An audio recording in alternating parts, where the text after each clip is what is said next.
தலைவர் நமது டாக்டர் கலைஞர் என்பதை உலகம் அறிந்த ஒன்று.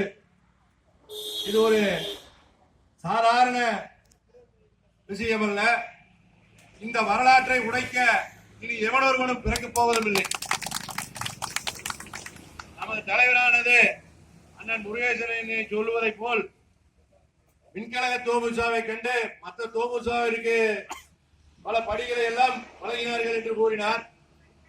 மின்கழக தோமுசா மட்டுமல்ல, தமிழ்நாட்டில் உள்ள அனைத்து அரசாங்க ஊழியர்களுக்கு வாரி வழங்கியவர் நமது தானை தலைவர் கலைஞர் என்பதை இந்த நேரத்திலே சொல்லிக் கொள்வது பெருமைப்படுகிறேன். அதே போல இன்று ஆளுகின்ற அரசாங்கமானது எவ்வாறு நடைபெற்றுக் கொண்டிருக்கிறது என்பதை நாம் இங்கு எடுத்து கூறி தெரிந்து கொள்ள வேண்டிய நிலைமையிலே மக்கள் இல்லை. நிமிடத்திற்கு நிமிடம் செல்போனிலும் தொலைக்காட்சியின் வாயிலாக மக்கள் அறிந்து கொண்டிருக்கிறார்கள். எப்பொழுது புரட்சி வெடிக்கும் என்ற சூழலை இன்றைய தினம் உருவாக்கி கொண்டிருக்கிறது. அதற்கு இன்னைக்கு ஒருத்தர் வந்துட்டு இருக்கிறார் டெல்லியிலிருந்து. அதே நாளை தெரியும் 15 பேர் போறானா 20 பேர் போறானா.